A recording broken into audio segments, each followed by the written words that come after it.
Additional CP Balram મીનાએ જણાવ્યું કે 5મી મેના રોજ પોલીસ કંટ્રોલ રૂમ ઉપર એક કોલ આવ્યો હતો કે કોઈ અજાણ્યા ઈસમોએ મકાનનું તાળું તોડી ગેરકાયદે પ્રવેશ કર્યો છે.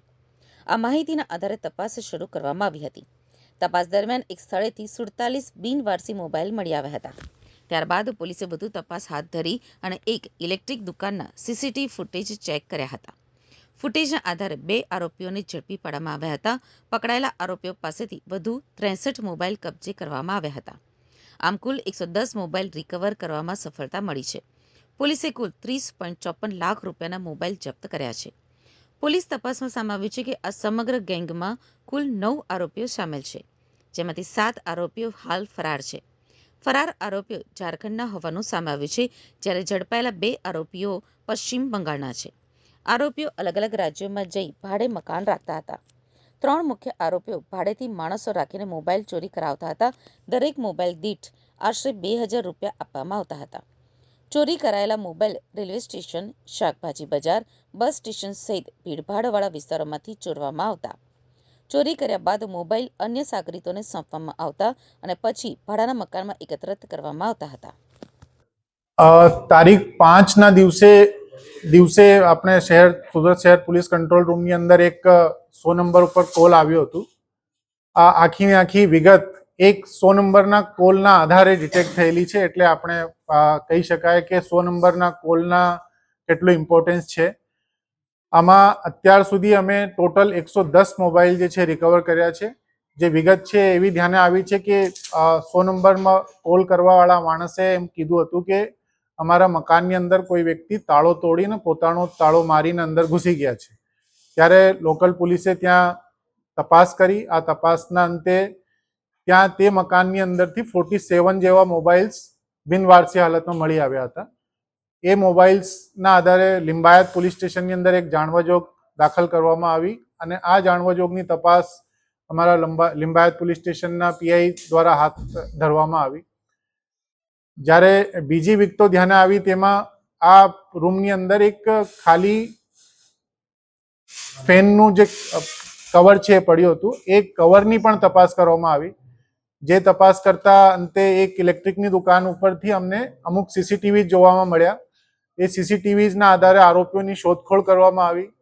એ આરોપીઓ જ્યારે અમે શોધતા હતા ત્યારે હ્યુમન રિસોર્સના આધારે આજુબાજુના સીસીટીવી અને બાકી લોકોથી પૂછપરછના દરમિયાન ઓળખી કાઢવામાં આવ્યા. 2 આરોપીઓને અટક કરવામાં આવ્યા. એ આરોપીઓ પાસેથી બીજા 63 મોબાઈલ્સ જે છે એ રિકવર કરવામાં આવ્યા છે અને આરોપીઓની સઘન પૂછપરછ કરતા બીજી વિગતો ધ્યાને આવી છે, જેમાં એક આંતરરાજ્યીય મોબાઈલ ચોરી કરતી ગેંગ આખીને આખી રેકેટ છે એમનું ભાંડાફોડ થયું.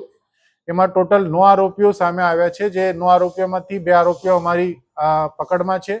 બીજા 7 આરોપીઓ જે છે હજુ પોલીસ પકડથી દૂર છે, પરંતુ એની વિગતો અમારી પાસે આવી ગઈ છે અને અમે એને જલ્દીથી પકડી પણ લઈશું. આ જે આરોપીઓ છે એમાં મોટાભાગના આરોપીઓ 7 આરોપીઓ ઝારખંડ રાજ્યથી બિલોંગ કરે છે અને બીજા 2 આરોપીઓ વેસ્ટ બંગાળથી બિલોંગ કરે છે. આ જે મોબાઈલ્સ રિકવર થયા છે એમાં અલગ અલગ કંપનીના 14 કંપનીના મોબાઈલ્સ છે અને ટોટલ મુદ્દામાલ જે છે 30,54,000 રૂપિયાનું રિકવર કરવામાં આવ્યું છે. ઘણા બધા એમાં આઈફોન્સ છે અને બીજા કંપનીના મોબાઈલ્સ પણ છે. અલગ અલગ રાજ્યોમાં આ ગુનાઓ દાખલ થયેલા છે. આ ટોળકીની ઉપર અલગ અલગ રાજ્યોમાં ગુનાઓ દાખલ થયા છે. ધારો કે મુંબઈ છે, વેસ્ટ બંગાળ છે, ઉત્તર પ્રદેશ છે, ઝારખંડ છે, રાજસ્થાન છે, ગુજરાત રાજ્યમાં પણ અમદાવાદ, વડોદરા, સુરત સિટી, સુરતની અંદર પણ 20 જેવા ગુનાઓ જે છે એમના દાખલ થયેલા છે. એટલે આ પ્રકારે ટોટલ 37 ગુનાઓ આ જે ટોળકી પકડાઈ છે એનાથી ડિટેક્ટ થવા પામ્યા છે અને બાકીની જે એજન્સીઝ છે એમને સાથે પણ અમે મોબાઈલ્સની જેમ ડિટેલ્સ અમારી પાસે આવતી જશે એ પ્રમાણે સંપર્ક કરીને બીજા ગુનાઓ પણ દાખલ થઈ અને જે મૂળ માલિકો છે એમને મોબાઈલ પરત આપવામાં આવશે. આ પ્રકારે આ જે વિગતો આવી છે, વિગતોના આધારે 2 આરોપીઓથી જે પૂછપરછ થઈ છે એમાં આ ટોળકી આખી કોઈ પણ રાજ્યમાં જાય અને ત્યાં ભાડેથી મકાન રાખી અને એ જે માણસો છે એમાં 3 માણસો છે. જે એક શુભમ નામનું છે, એક વિશાલ નામનું છે, એક બીજો વ્યક્તિ છે. 3 વ્યક્તિ ભાડેથી માણસો રાખતા હતા અને એ લોકોને દરેક મોબાઈલ ચોરી ના પ્રત્યે 2,000-3,000 રૂપિયા આપવામાં આવતા હતા. પછી જે મકાન રાખતા હતા એ મકાનની અંદર પોતે રહેતા નહીં હતા, બીજા મકાનની અંદર રહેવાનું અને એક મકાનની અંદર ચોરી કરાયેલા મુદ્દામાલને સ્ટોર કરવાનું. તો જે મકાન અમને મળ્યું છે આ આવા જ પ્રકારનું મકાન હતું, જે મકાનમાં એમને સ્ટોરેજ માટે આ બધું મુદ્દામાલ રાખવામાં આવેલો હતો. અને જ્યારે પણ એમની પાસે પૂરતા માત્રામાં 100-150 જેટલા મોબાઈલ ચોરીના થઈ જાય ત્યારે પછી અહીંયાથી એ ઝારખંડ મોકલી આપવામાં આવતા. ત્યાં જે વિગતો ધ્યાને આવી છે એમાં એક વેસ્ટ બંગાળના વ્યક્તિનું નામ ધ્યાન આવે છે, વ્યક્તિની વિગતો સામે આવે છે, એનું નામ હજુ સુધી અમારી પાસે આવ્યું નથી. એ વ્યક્તિ પછી ત્યાંથી વેસ્ટ બંગાળ આ મોબાઈલ લઈ જતો હતો ને ત્યાંથી આગળ કઈ રીતે એમના વેચાણ અથવા તો ઉપયોગ કરવામાં આવતો હતો એનો વિગતો હવે જે ગુનાની તપાસ આગળ વધશે એની અંદર કાઢવામાં આવશે. તો સુરતમાં અત્યાર સુધી માત્ર 20 જેટલા ગુના નોંધાયા છે, જ્યારે અલગ અલગ રાજ્યોમાં પણ મોબાઈલ ચોરીના ગુનાઓ નોંધાયેલા હોવાનું સામે આવ્યું છે. પોલીસ તપાસમાં અત્યાર સુધી 37 મોબાઈલ ચોરીના ગુનાઓ ઉકેલવામાં આવ્યા છે. પોલીસે જણાવ્યું છે કે જેમ જેમ વધુ માહિતી સામે આવશે તેમ તેમ વધુ ગુનાઓનો ભેદ ઉકેલાશે.